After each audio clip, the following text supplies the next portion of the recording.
Welcome to the Impact Over Optics podcast, a place where real progress shines beyond appearances and distractions. Here, voices from across industries come together to share wisdom, stories, and strategies that remind us what's possible when purpose leads the way. Because true progress is not measured by how it looks, but by the impact it leaves behind. Let's get started. Welcome to Impact Over Optics, a podcast where we go beyond appearances and focus on what really moves the needle: authentic leadership, purposeful results, and lasting impact. I'm your host, Dave Dieffenbach, and today I'm joined by Dr. Greg Bishop, a person I've really enjoyed getting to know better this past year. Should be a fun conversation, maybe even funny at times. Greg is a small animal veterinarian based in Portland, Oregon, working in both emergency and general practice. He is also a writer, speaker, and cartoonist, a regular contributor to Veterinary Practice News, and the creator of Sasquatch Paw, an online platform that blends illustration and storytelling to mostly explore, the human-animal bond. He also lectures on the use of humor as a tool for connection in veterinary medicine, amongst other topics, all of which is great as we talk about humor and leadership today. Greg, thanks for joining me today. Dave, thanks for having me. This is a pleasure. ChatGPT nailed that bio, don't you think?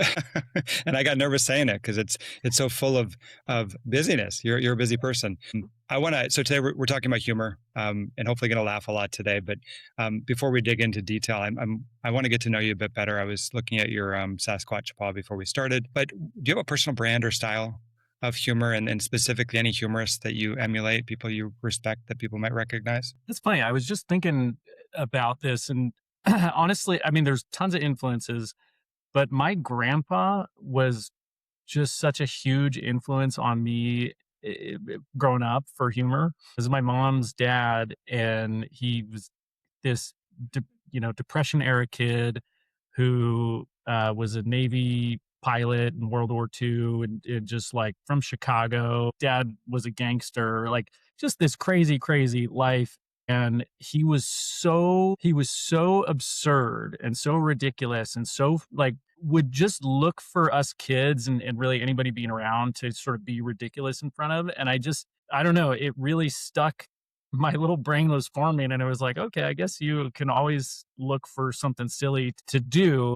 And so, yeah, I was thinking about that. Like my grandpa was really hugely influential in my molding of my sense of humor. And there's tons of great humorists and comedians and like writers and illustrators that are funny. There's way too many to mention, but yeah, I was reflecting on that recently. So that's interesting. That's great. I remember when my grandfather first started telling me adult jokes, like when I was 18 or so, and it was such a change because he was always very funny. But did you find your grandfather changed over time? Like when you went from child to adult, did he start to change his humor? Yeah, I think he always would sort of single you, like it felt like he would always single you out as his audience, That's and great. it might have been in a family situation, Thanksgiving or Easter or something, but he would kind of like get this little twinkle in his eye and put on a little act or just be kind of stupid. So that it wasn't always like it wasn't necessarily crude, but it was just like, it was so silly. And he was like a kind of a big trial lawyer too, and he was a big deal. And so just the disconnect of him, acting like a clown in these tiny little moments was just great. So I don't know, it stayed kind of consistent, I would say. It's a safe environment. I was telling you before we started about a book I'm reading called Humor Seriously, and they're weighing levity versus gravity, and the argument, of course, that in work most people are acting serious and grave, and their argument is a good one, which is it's like your grandfather. When you look and when you approach life with levity and you look for the humorous, you'll find it. Yeah. And people will be a little less serious around you. And it doesn't mean you can't get serious work done, right? Yeah. Yeah. And not to be like a stereotypical kind of like middle aging man, but I was reading some history. I was reading Churchill's account of the Second World War. And he's like the leader of the UK who's getting attacked by the Nazis. And basically there's no ally support whatsoever. And it's like they're getting bombed. Thousands of people are dying every night. Churchill's recounting this, and he's like cracking jokes in his cabinet meetings. It's amazing that he found the ability to do that. And it is genuinely very funny. And I'm like, that is also an inspiration to me to go like, wow, you need to bring that levity into these situations. These situations are gonna be hard no matter what. Boy, wouldn't it suck to do this without the levity, or in another way to put it is, isn't it nice to bring this sort of almost like free magic with you into these situations that just makes it just seem easier than it actually is? I like that free magic. And we're definitely going to get into sort of that tension between, or the benefit of humor in tense situations because of the nature of your vocation. But let's go back to Greg 1.0 when you were just Yeah. young. When did you first realize that humor wasn't just a personality? It was something that was affecting how people responded to you. Oh gosh. I mean, I always I would always draw, and I drew cartoons pretty early on, and I liked just imitating stuff that I thought was funny.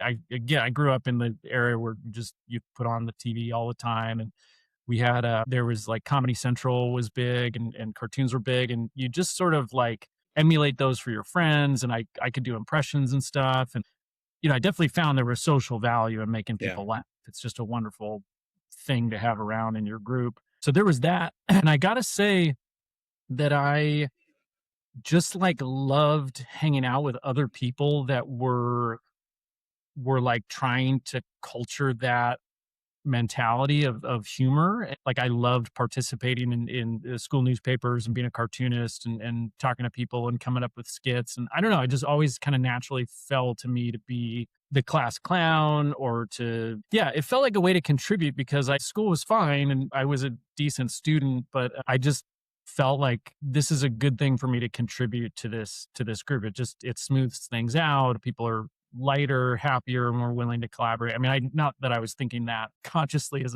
a sixth grader, but just thinking like this is a good thing. This is fun to bring, and then I liked having that in the group, and I would always try to make it so the teacher was smiling and the students were smiling, and as a way to kind of balance the group out. That's awesome. Do you think you knew the term free magic back then, or did you just coin that today on the call No, on the show? that was 2.5 minutes ago. That was the Yeah. first time. It's great. I love it. We're making magic here. We're coming up with new Yeah. terms. That's great. So you do a lot of things. You're a veterinary cartoonist. You do the workshops, which is excellent. You're a master Sasquatch hugger, right? We know that. You write or you illustrate children's books as well with one of your relatives. That's a lot of different flavors of Greg and humor. Do you blend those all, or do you keep those parts of Greg separate, compartmentalized? Anything I'm doing is trying to be purposeful and trying to be meaningful, really to be kind of like hoity-toity artist mentality for a minute. I think if you're going to make something, it should be meaningful. So whether it's a children's book or whether it's an article or whether it's hugging somebody, like there's like an intuitive sense of this is an important, meaningful thing to do. Not that I can always articulate it. Sometimes I just want to make something and follow this vague sense of that doesn't have words and it's just a drawing. But there's other times where I'm like, no, I really want to put something into this. So it's always trying to be blended, and each individual thing is going to be a little different. Writing is extremely hard for me. I mean, nobody's like, well, writing well. I just heard that. Yeah, writing is easy. Writing well is extremely hard. So that's true. Yeah. So I think even in that, I'm trying to put some sort of thing that feels compelling, feels important, feels appropriate to the context and the moment in there. But it'd be the same. I would feel the same way if I'm writing. I wrote a graphic novel. I felt the same way about that as I would if I'm doing a single panel cartoon. The same way I'd feel if I'm drawing some chalk on the sidewalk for the kids. I'm really trying to tap into that. It's like again, this is fluffy stuff, but it's like an expansive sense of what am I here for? What am I doing? And allowing myself to be a conduit for that. So that's not very scientific, but it is the experience that I have when I'm making stuff. I know you talk about the science of humor sometimes, but this is the arts actually implied in the concept too, right? That you feel it, it's in your gut. Let the scientists figure that. I know you're a scientist, you're an applied scientist as a veterinarian, but we can let them figure that out. Yeah. Well, and they can be complementary too, right? Like I think that I did get really obsessed with the neuroscience of humor, and I do this workshop where because veterinarians are nerdy scientists, we're analytical. We want to chunk things, dissect things to understand them, and that's good and that's fine, and you do understand it better. And at the same time, it doesn't give you a sense of why anybody would be doing this. Why do we go into veterinary medicine? Why do we want to do this? Well, you can't always explain that in a neat scientifically appropriate answer that has a very small p-value. Sometimes like, this is where my heart is and that's why I'm doing it. Yeah, you just said p-value and I got shivers. Yeah. Yeah. One of those things I used to know about. Well, let's shift into work itself. So, you're a veterinarian, you spend a lot of time talking to clients, or maybe this is in school itself, but tell me about a moment when when humor helped change the energy in a room. Do you have a story about that? Yeah, I mean, I use it a lot still. So I teach this workshop about using humor as a clinical communication tool, and so for me, it's definitely like if I think about my brain as having these communication skills kind of built in, and here's a time where I'm going to deploy some empathy, or here's a time where I'm going to really ask like an open-ended question. I feel like I come in preloaded with those things, and then of course humor is like great, and I would love to spend a lot of time cracking jokes and having fun. But there are moments where it really, really works. So my workshop is like, we go through case examples of that.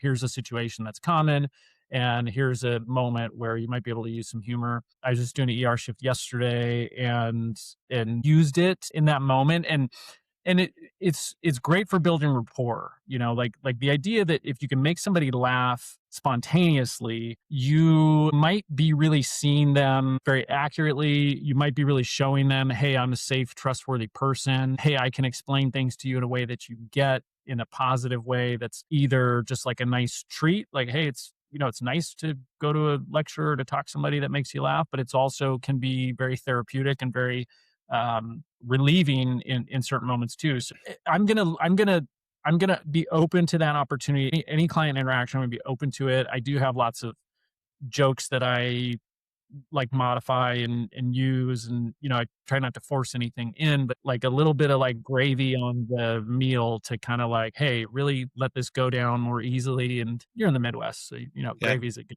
analogy, right? Yeah, and in the book, actually, there's a study in there that says students are generally they remember things, recall things better if they're taught with humor. Yeah, So yeah. I wonder actually, and this is not a scripted question. I wonder actually when you're giving clients either a difficult plan or a difficult news, is the probability in your mind of them remembering it higher if you use humor? Yeah, I mean, that's what the research says, and it's pretty convincing to me, and it makes a lot of sense. I still remember lectures from vet school where with very funny professors who didn't necessarily communicate their subjects all that well, but I mean, I remember moments from that. So yeah, recall is good. I think it's, it should always be in service of something. I'm not going in there to make the clients laugh so I feel better about myself. I'm Right. going in there, I mean, really either to like build rapport, which ultimately, and if I get that rapport and I use humor and the clients like me more or they're happier with that, and then they're more willing to be compliant with home care. Like there's studies that show you can get a 7-fold increase for at-home compliance with good communication skills. So to me, I'm like, well, yeah, why wouldn't I want all the tools that I can to achieve that? Because it's going to be better care for the animal at home. And yeah, it's always there as an option, as a way to ultimately provide better medicine, better medical care. Yeah, and you teach this, right? So you may have an answer to this, but there's that balance between serious and humor. How do you strike that balance? Is it an art or is there a formula? Yeah, so there's kind of a formula in the broad sense, and that's the workshop is here's how to break this down into a concept that makes sense that we can teach because there's some people think humor is just inherent or not. That's not true. Right. Like you could think about it as a language skill. The balance of serious or not, a lot of that falls on me as the clinician to understand what's serious and what's not. So one of the things is like, I'm teaching this workshop. I'm thinking about client interactions. I'm trying to intentionally bring humor to these situations, but there are moments where clients are amused by something going on with their animal that I know is serious, right? So sometimes the dog or cat looks funny because it's walking in a weird way. The clients find it amusing. To me, I go, no, this is actually a really serious situation here. This patient is unstable. This patient is suffering possibly. So if the clients are laughing at that, I don't say, hey, you shouldn't laugh at that, but I just make sure I don't give them the feedback that I'm laughing too. So I'm just signaling, hey, this is something that me personally, I'm going to take seriously. And that feels like a way to not shame them about laughing, but just to signal, hey, I'm the person that should be more knowledgeable about the medicals context here. And I really want to signal that I'm taking this seriously. Not that I'm mad at you or judging you, but this is not something that I'm going to laugh about. Now, I would say most of the time what happens is I have clients that are more worried and more anxious. I work in the ER and I work in Portland, Oregon. And so there's just like a ton of anxiety and fear. And so, but a lot of times it's mismatched onto what I believe is actually should be taken seriously. Right. So then it's my job to say, hey, if we got a mismatch between what my perception of the clients is, are they taking this too seriously in a way? Then maybe I can shine a light on this thing. Hey, we're talking about this thing. I actually believe it's safe to talk about. And then boom, I make a joke about it. And if I've done my job right there, the clients laugh and they forget about it. And they have this fear and I just pop their fear balloon and then we all move on and it's great. So I love that aspect of it too. Yeah, those of us or those of you who are listening and not watching, serious face gets very serious. So it's very, you can just tell. And I know that's that's, I mean, I would take you very seriously if you were talking about my animals for sure. So here's more of a philosophical question. And we talked about trust. There's a push and pull against the question, does humor create trust do you have to have trust first to make humor possible? That's a mind game, right? Bang. Yeah, that's a great question. I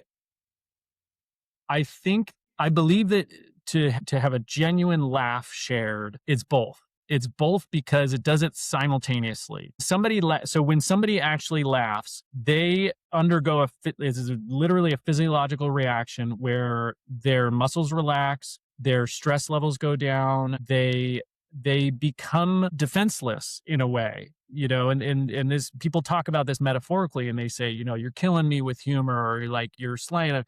But actually, like, you are biochemically, physiologically becoming more vulnerable when you're laughing because you're not in this activated fight or flight sense. It is a release that you can't fight in that same moment. Now you can come back to that and you can, people can offend you, right? If humor's not done well. But if you actually achieve that laughter in a conversational partner, then yes, it is absolutely, to me, is a signal of trust. But trust isn't like a binary thing. I either trust you or I don't, right? There's a million different things that could be going on in that conversation. So I might have your trust in one moment and lose it the next on a different topic, right? If I'm like, ha ha ha, your pug has a funny face. Also, the bill is $10,000. You have to be situationally aware about that. But I think humor's so wonderful because when you're using it with people, you're sort of taking these chances. You're dropping these little hopeful, wishful things to your conversational partner, and you're just thinking like, boom, did that hit? Okay, great. Like, we have a better bond if that did, because I can see you accurately, and then you just got this nice feeling from me, and like, so you trust me more, right? But I can't. I think people are very wise to manipulation, and so if I'm trying to force humor in, I'm trying to force you to laugh, you're gonna go, whoa, what's this guy kind of trying to get out of me? And then like, no, I don't really want to do that anymore. And you're not gonna laugh because you're not at ease and you're not relaxed enough to laugh. If that makes sense. That's a great answer, and I think that trust is so important. I can almost picture young Greg not realizing, but you were setting an environment of trust, and you don't think about that, but when you are laughing, you're not paying attention to all the risks of the world. Especially if you're in that full ridiculous belly laughing. You're just completely that pure disarmed. Yeah, that's great. It's great. But and nobody feels threatened when that happens, right? It's the opposite of threatened. Yeah. That's great. So you do a lot of short form, single panel sketching. And it makes me think about what you said earlier about writing well is hard. Or one of my favorite sayings is, I would have written you a short letter, but I didn't have the time. Yeah. Yeah. That concept of how do you build trust in a single panel, or is that a different concept altogether when you're drawing for the New Yorker, for instance, or trying to? Yeah, that's a great question too. So all humor is going to come down to this spectrum, serious, playful spectrum, right? And whatever the joke is going to be ideally should be like a really crisp, clean target that we're saying this is not to be taken seriously. And that's why humor can be so divisive and offensive, because there's a lot of things that people take seriously and just don't want to laugh about, which is fine. There's no judgment. Everyone's going to have a different idea about that.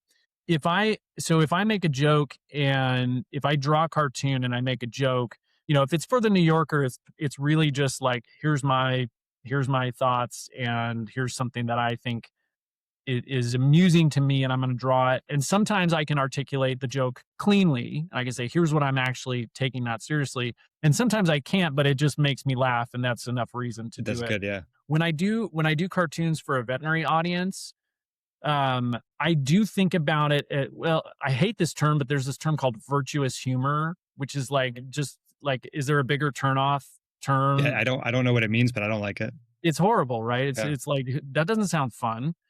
Yeah, it's like diet pizza. So anyway, but the idea of virtuous humor is that you're using humor compassionately, because you're a healthcare provider, right? So my single panel cartoons for a veterinary audience, or if I'm writing for a veterinary audience, is always with the intention of the ultimate goal here is compassion. And so you can use yourself as a target, as long as you're not like really hashing out your unresolved issues. You can use the animals as a target in certain contexts, right? If you're not making light of suffering. You can, I think, use client interactions as a target, as long as you're being very conscious of that. I'm guilty of not doing this well sometimes, but the idea is this should always be about improving relationships, about being compassionate, and about being a good healthcare provider. And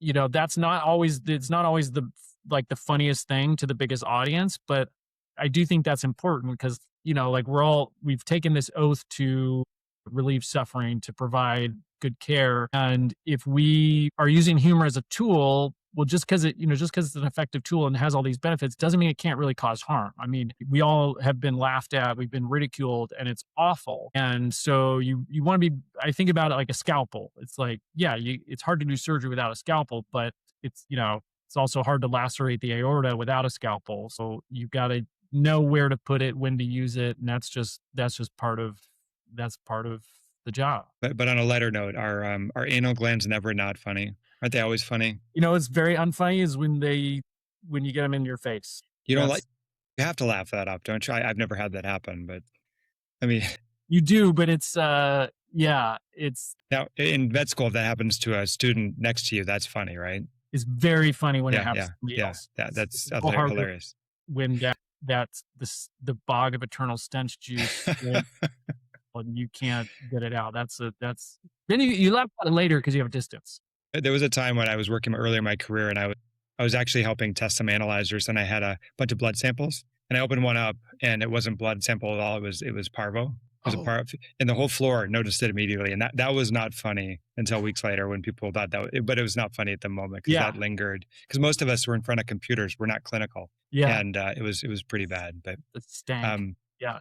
I told you before this started, this goes by pretty quick, and we're getting near the end. I've got what's called rapid reflection questions now, where you just short answers. What's one misconception people have about humor in leadership? I think people just try to force it. It has to be spontaneous, and it has to be thoughtful, and it can't be forced. You can't jam it in. I mean, it won't be effective, I think. Right. And if someone thinks humor makes them look less serious, what would you tell them? Yes, that's the point. That's perfect. Yeah. That's perfect. And if you could talk to younger Greg, one piece of advice about humor at work, what would it be? I think it would be about being thoughtful. So this is a bit longer, but I definitely have used humor as an avoidance strategy, as a way to brush things off, or to not confront things that really I should have been in a more mature version of myself. So again, it's like humor's great in certain contexts, and it can harm relationships in other contexts. So just because it's funny, just because a few people laugh, just because you think it's funny, who does that serve, right? And think about using humor to serve relationships and community, and not just your own insecurities, or not to avoid doing important things. Yeah, sometimes you have to hold the joke, right? You really want to say it, but sometimes you have to hold it. Yeah, absolutely. That's awesome. Like a fart. Sometimes it's fine to let it out, and other times it's not so good. Yeah, I'm glad that we don't have that audio going here as well. Maybe I'll add it in at that moment if Oh I yeah, can yeah. figure out how to edit it. Yeah, I'll just do this. It'll make the noise. You pull my finger. Greg, it's been great getting to know you over the past year. It's been great hearing and reading some of your cartoons as well. I want to thank you for joining us on the Impact Over Optics podcast. People can follow you on LinkedIn. We'll also had some links to some of your other assets you'll share with me in the show notes. This wraps up the podcast. I'm Dave Dieffenbach. Remember, authentic change always outlasts appearance. Until next time, lead with purpose and leave a real mark. Thanks again for joining us on the Impact Over Optics podcast. We hope today's insights sparked fresh ideas and reminded you of the power of purpose-driven work. Please share this episode with others who believe in real change, and join us again as we continue to look beyond appearances and focus on the impact that truly lasts.